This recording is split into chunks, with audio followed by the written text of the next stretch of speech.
오늘 아침에는 마음을 가꾸어주는 작은 이야기라고 하는 책에 나오는 과자 도둑 이야기로 말씀을 시작하려고 합니다. 어느 여인이 공항 매점에서 과자 한 봉지를 사서 봉투에 넣고 대합실에 앉아서 책을 읽고 있었는데 그때 한 건장하고 잘생긴 신사가 옆에 앉더니 과자 봉지를 꺼내 먹는데 자신이 매점에 샀던 그 과자와 똑같은 것이었습니다. 신사는 과자 봉지를 뜯어서 여인과 자기 사이에 놓고는 컴퓨터를 하면서 연신 과자를 먹는 거예요. 여인이 속상해서 화가 치밀어 올랐습니다. 미안한 말 한마디 안 하고는 내 것을 먹다니. 너무 뻔뻔한 사람이라서 말도 못하고 여인도 내 것이니까 과자 한 개를 집어 먹으면서 보란듯이 자기 입으로 넣었습니다. 그러나 신사는 전혀 신경 쓰지 않고 태연하게 계속 먹는 거예요. 결국 신사와 번갈아서 과자를 먹다가 이제 마지막 과자가 한 개 남게 되었습니다. 신사가 과자를 하나 집더니만 반으로 나누어서 하나는 자기가 먹고 하나는 봉지에 넣어두면서 그리고 눈웃음을 치면서 자리에서 일어나 비행기를 타러 가는 것이었습니다. 이 여인은 가는 신사를 바라보면서 아니 세상에 어떻게 저런 철면피가 다 있어? 너무 화가 났지만 시간이 되어서 비행기를 타러 가게 됐습니다. 좌석에 앉았지만 모렴치한 신사의 모습이 생각나서 혼자 씩씩거리고 있다가 매점에 산 휴지를 찾으려고 봉지를 열었는데 이게 웬일입니까? 자기 샀던 과자가 고스란히 그 안에 들어있었던 것입니다.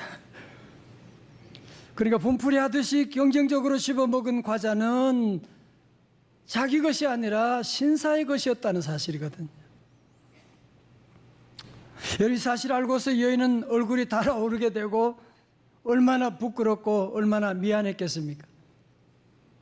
그 신사와 같은 비행기를 타지 않는 것이 천만 다행이었습니다. 사랑하는 성도 여러분, 물론 예화지만 우리도 무심코 이런 여인과 같이 자신의 모습을 전혀 보지 못하고 그리고 다른 사람을 함부로 오해하고 비난할 때가 우리 안에도 얼마나 많았습니까? 저도 그런 실수를 많이 한 사람인데 오늘 말씀은 우리 교회 생일 19번째 생일을 앞두고 준비하면서 하나님, 우리 교회 공동체는 어떤 공동체가 되어야 합니까? 우리 교회 성도들은 어떤 성도가 되어야 됩니까? 기도하는 가운데 주신 말씀으로 오늘 말씀을 통하여 우리 예수님 만날 수 있기를 주님의 이름으로 축원합니다. 자, 오늘 요한복음 8장 1절의 말씀, 2절의 말씀 다 같이 말씀 읽을 때는 다음 주는 못 읽는다는 그런 마음으로 간절하게 여러분 크게 다 같이 읽어요. 시작. 예수는 감람산으로 가시니라. 아침에 다시 성전으로 들어오시니 백성이 다 나오는지라 앉으사 그들을 가르치시더니. 아멘. 자, 우리 예수님은 감람산에 가셨는데 감람산은 영어로 하면 올리브산이라는 말이에요. 여기는 올리브가 많이 자라는 그런 많이 있는 곳이었고 우리 예수님은 감람산에서 기도하시고 그리고는 한 1km 정도 떨어진 그 예루살렘 성전에 들어오셔서 말씀을 가르치기 시작했습니다. 자, 그때 어떤 일이 났습니까? 3절에 서기관들과 바리새인들이 음행 중에 잡힌 여자를 끌고 와서 가운데 세우고. 여러분, 이른 아침입니다. 서기관과 바리새인들이 한 여인을 예수님이 말씀하시는 성전 앞으로 끌고 왔다고 말합니다. 이 여인은 간음 현장에서 잡힌, 그래서 정말 보여주고 싶지 않은 부끄러운 모습으로 예수님 앞으로 끌려오게 된 것입니다. 그것도 하나님의 말씀을 연구한다고 하는 율법학자들, 하나님 말씀을 가르친다고 하는 그런 서기관들, 바리새인들의 손에 끌려가지고 오게 되고 그리고 그 여인의 주변에는 수많은 남성들이 소리 지르고 있었습니다. 성도, 우리 죄인의 특징이 뭡니까? 자신의 죄에 대해서는 끝까지 감추고, 다른 사람이 실수하고 허물이 발견되면 너무너무 신이 나는 거야. 그래서 우리 안에 거품을 몰고 남의 허물을 지적하고 손가락질할 때가 많은데, 오늘 여인은 현장범입니다. 그러니 무슨 증인이 더 필요한 것도 아니고 더 이상 무슨 변명이 필요한 것도 아닌 정말 난처한 입장에 처한 여인이었습니다. 4절에서 예수께서 말하되 선생이여, 예수께 말하되 선생이여, 이 여자가 가늠하다가 현장에서 잡혔나이다. 여러분, 서기관과 바리새인들은 이번에는 예수님이 자기를 파놓은 함정에서 결코 벗어나지 못할 것이다. 왜냐하면 이 바리새인들은 예수님이 못마땅한 거야. 예수님이 등장함으로 예수님의 인기가 점점 높아지게 되고 자신들은 점점 무시당하게 되니까, 예수님이 하시는 말씀마다 바른 말씀하니까 어떻게 하면 예수님을 제거할 수 있을까? 그런 가운데 이제 예수님이 함정에 걸렸다 생각하고 확신하고 5절에서 모세는 율법에 이런 여자를 돌로 치라 명하였거니와 선생은 어떻게 말하겠나이까? 어떻게 말하겠나이까? 6절 다 같이요, 시작. 이렇게 말하면 고발할 조건을 얻고자 하여 몸을 굽히사 손가락으로 땅에 쓰시니. 아멘. 자, 여러분 보세요. 지금 예수님은 이래도 걸리고 저래도 걸리는 함정 앞에 있습니다. 여러분, 우리 예수님께서 자기를 죽이려고 고발할 조건을 찾고 있는 이 사람들, 군중들의 생각을 예수님이 왜 모르셨겠어요? 다 알고 계셨지만 우리 주님은 땅에 손으로 무슨 글씨를 쓰시다가 일어나셔서 그 많은 사람들을 쳐다보시면서 딱 한마디 말씀하셨습니다. 너희 가운데 죄가 없는 사람이 먼저 이 여자에게 돌을 던져라. 여러분, 그러자 사람들은 한 사람 두 사람 흩어지게 됩니다. 왜 그랬을까요? 죄가 없는 사람이 한 사람도 없으니까요. 예수님께서 서기관과 바리새인들이 그 여인을 돌로 치려고 하는데, 죄 없는 자가 돌로 치라고 하는 그 말씀 한마디 때문에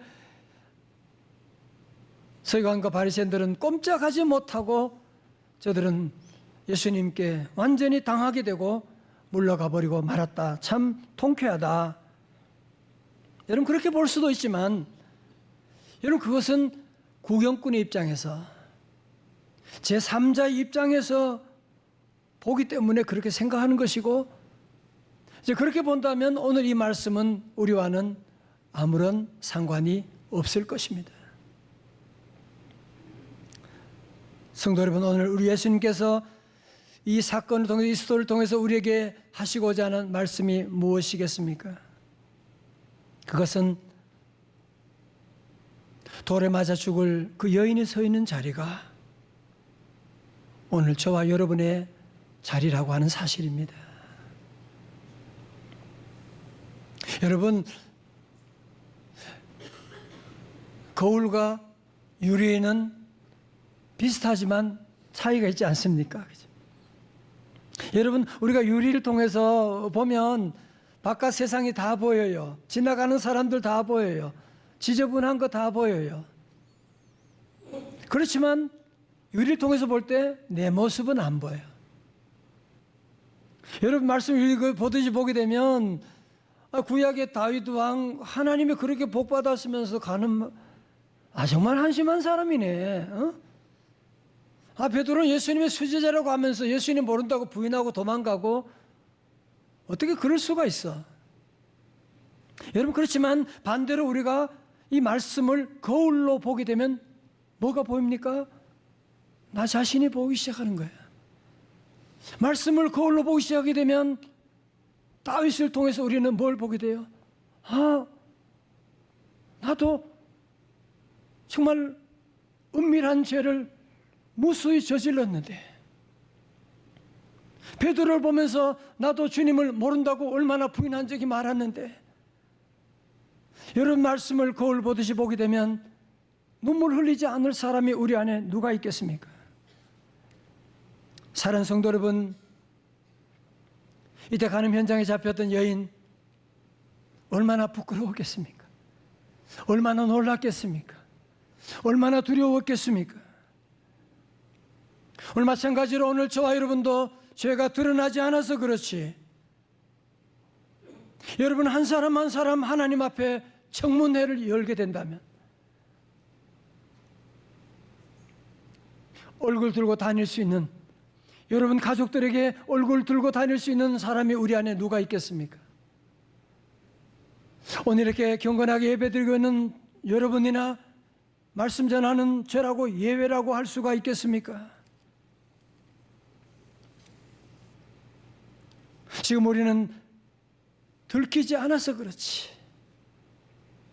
들킨다면 우리의 모든 지난날의 언어와 행실과 모든 것들 다 은밀한 죄가 드러나게 된다면, 그것이 여기에 비추어지게 된다면 우리도 이 여인처럼 떨면서 두려움 가운데 있지 않겠습니까? 구약 이사 선자도 그랬습니다. 우시야 왕이 죽던 해 이사 선자는 자신은 아무런 문제도 없는데 나라가 걱정이 돼서 성전에 가서 기도하기 시작합니다. 성전에 가서 기도하고 예배하다가 그는 기절하는 줄 알았습니다. 갑자기 자기의 죄가 얼마나 많은지, 얼마나 더러운 존재인지, 그래서 그는 고백하게 됩니다. 이사 6장 5절에 그때 내가 말하되 화로 다 나여 망하게 되었도다. 나는 입술이 부정한 사람이요 나는 입술이 부정한 백성 중에 거주하면서 만군의 여호와이신 왕을 배웠음이로다 하였더라. 이사야는 하나님의 임재 가운데서 자기의 입술을 잡고 떼굴떼굴 굴렀습니다. 내가 그동안 무슨 말을 한 거야? 내가 왜 그 사람에게 그런 말을 한 거야? 하나님 앞에 회개하며 통회하면서 주님 앞에 서서 그는 새로운 회개 후의 사역을 시작하게 된 것이거든요. 여러분 베드로도 그렇지 않습니까? 베드로가 처음 주님 만났을 때 예수님 덕분에 물고기를 너무너무 많이 잡게 됐어요. 여러분 그 순간 베드로는 아주 엉뚱한 말을 하게 됩니다. 그는 예수님 앞에 무릎 꿇고 뭐라 그래요? 주여 나를 떠나소서 나는 죄인이로소이다. 베드로가 예수님이라고 하는 거울에 자신을 비춰보게 되니까 내가 성공했다, 그게 문제가 안 돼, 물고기 많은 게 문제가 아니라 내가 얼마나 죄인이라고 하는 사실을 그가 깨닫게 된 것이거든요. 여러분은 돌에 맞아 죽게 될 이 여인의 자리에 서 보셨습니까? 여인의 자리에 서게 되면 우리 예수님 보는 눈이 완전히 달라지게 됩니다. 나 같은 죄인을 용서하신 그 예수님, 나를 더 이상 정죄하지 않는 그 예수님, 내가 받은 은혜가 얼마나 큰지를 그 자리에서 깨닫고 눈물 흘리지 않을 사람이 누가 있겠습니까? 그렇지만 아직까지도 가늠하다 현장에 잡힌 여인과 같은 나는 그런 나쁜 그렇게 큰 죄를 저지른 적이 별로 없는데 라고 생각한다면 그런데 여러분 아직도 영적인 눈이 열리지 않아서 그런 것입니다. 그것은 마치 얼굴에 시꺼먼 점을 가지고 묻어 있는데도 불구하고 거울을 보지 못하고 거울을 안 보고 그냥 다니고 있는 사람과 무엇이 다르겠습니까? 자신의 모습이 얼마나 비참하고 자신이 지은 죄덩어리가 얼마나 크고 그 죄덩어리므로 말미암아 우리 사업의 길이 지금 막히고 있고 충복의 통로가 지금 닫혀 있고 우리 자녀들이 가는 길이 막혀 있음에도 불구하고 그 죄를 보지 못하고 다른 사람의 허물만 자꾸 보이는 거야.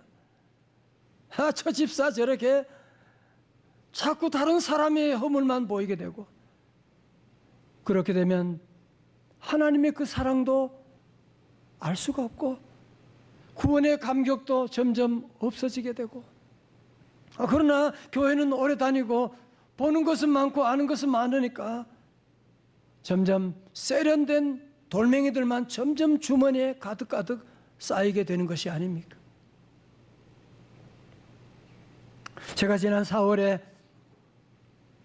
성지답사를 가는 날, 그날 저녁에 비행기를 타고 가면서 성경 말씀 읽다가 오늘 말씀을 보게 되었습니다.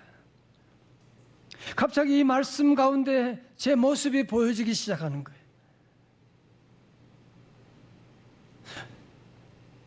그동안 나는 얼마나 착한 척하고 바른 척하고 거룩한 척하면서 아니 목사가 왜 저래? 집사가 왜 저래? 그런 소리를 늘 하고 다녔는데 제 자신의 모습 보니까 제 안에 돌멩이들이 왜 그렇게 많이 있는지, 내가 지금 돌에 맞아 죽을 그 여인의 자리에 있구나. 그때 우리 예수님께서 나 같은 죄인을 바라보시고 나도 너를 정죄하지 않는다, 저를 용서해 주시고 사랑해 주시고 안아 주시고 위로해 주시는 그 주님의 은혜 가운데 저는 그 자리에서 혼자 눈물을 흘리면서 부흥회를 가졌던 그런 귀한 시간을 가진 적이 있습니다. 여러분, 사도 바울도 제 용서와 구원의 놀라운 은총을 깨달은 후에 그는 로마서 8장에서 이렇게 외치고 있습니다.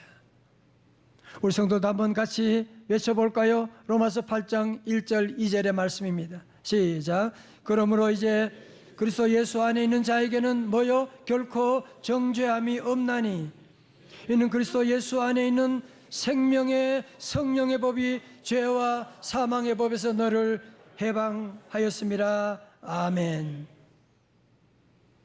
오늘도 마귀 사탄은 항상 저와 여러분들 늘 정죄하는, 사탄이란 말의 뜻이 정죄예요. 어큐저예요. 사탄은 창세기부터 욥, 베드로, 예수님 따라가면서 늘 정죄하는 일을 하고, 사탄의 영향권에 있는 사람은 늘 다른 사람의 허물을 정죄하는 일을 늘 앞장서 나가요. 그러나 성도들 믿으시기 바랍니다. 그리스도 예수 안에 있는 자에게는 결코 정죄함이 없나니. 다 같이 아멘. 우리는 모두가 돌에 맞아 죽을 여인의 자리락을 기억하고 예수님의 십자가를 바라보고 성도들 가운데 어떤 실수도 용서하는 교회, 어떤 허물도 덮어주는 명성제일교회, 원수까지도 사랑하는 교회, 그런 교회가 된다면 우리 주님께서 얼마나 기뻐하시는, 우리 교회는 얼마나 놀라운 기적과 이사가 나타나겠습니까? 오늘 말씀을 우리의 가정에도 적용할 수가 있지요. 여러분 가정에도 아내가 아내 자리에서, 남편이 남편의 자리에서 여러분 말하게 되면, 바른 말하게 되면 그건 대화가 아니고 전쟁을 선포하는 것입니다. 여러분 이제부터 아내는 남편의 자리에 내려가고 남편은 아내의 자리로 내려가서 언더스탠드해 보십시오. 아래 내려가면 이해할 수가 있습니다. 내 자리에 있으면 이해가 안 되지만 아내 자리에, 남편의 자리에 서게 되면 눈물이 나지 않겠습니까? 얼마나 감사하고 얼마나 고맙고 너무너무 감사하잖아요. 그죠? 여러분 자녀를 잘 키우는 비결이 무엇입니까? 바른 말을 하면 자녀들 죽습니다. 부모들이 돌멩이를 내려놓으셔야 돼요. 그리고 자녀들 자리에 내려가서 자꾸 나 때는 그러지 말고, 여러분 세상 가치관이 얼마나 많이 바뀌었는데, 하루하루 바뀌었는데, 아이들 입장에 내려가서 함께 대화 나누고 함께 울고 여러분이 함께 이해한다면 우리 자녀들 부모와 소통하는 자녀 되지 않겠어요? 여러분, 돌멩이 중에 가장 아프고 치명적인 돌멩이가 뭔지 아시죠? 말입니다. 연못에 있는 작은 개구리, 아이들이 장난으로 던졌던 그 돌멩이에 맞아서 한순간에 직사하고 말게 되거든. 이제 우리 성도들은 절대로 우리 안에 돌멩이를 다 여러분이 다 내려놓고, 올해 창립 19주년 주제가 은혜는 곱하기 사랑 나누기거든요. 다 같이 은혜 곱하기 사랑 나누기. 여러분, 세상에 살다 보면 마귀 사탄은 항상 우리에게 정죄하거든. 목사가, 집사가, 권사가 그러면 항상 마귀는 우리를 정죄하는 자리에 있지만 우리 예수님은 여러분들을 정죄하지 않으십니다. 그러므로 우리 모든 성도들은, 구원받은 성도들은 늘 은혜는 곱하고, 밥 먹으면서도 감사하고, 걸으면서도 감사하고, 아침에도 감사하고, 내게 받은 이 은혜를 항상 여러분들이 곱하게 하고, 또 사랑은 나누고, 우리가 받은 십자가의 그 사랑이 얼마나 큽니까? 돌에 맞아 죽어야 되는데 여러분과 저와 허물이 다 드러난다면 이 자리에 설 수 있는 사람 아무도 없는데, 주님이 그 모든 허물을 다 가져가시고 돌에 맞으시고 우리를 구원해 주셨는데, 그 은혜 감사하면서 늘 사랑을 나누는, 이번 한 주간도, 이번 한 달도 우리 모든 성도들, 여러분의 가정에서도, 여러분의 회사에서도 어디 가든지 주님의 이 사랑을 늘 나누어 주는 천국이 우리 안에 이루어지는 놀라운 축복이 함께 하시기를 주님의 이름으로 축원합니다. 우리 함께 시간 찬양 함께 하실 텐데요, 세상에서 방황할 때 나 주님을 몰랐네. 오늘 우리라도 주님 떠나서 살아간 일이 얼마나 많이 있는데 우리 함께 찬양하시면서 더욱 주님 앞에 함께 나가도록 합니다.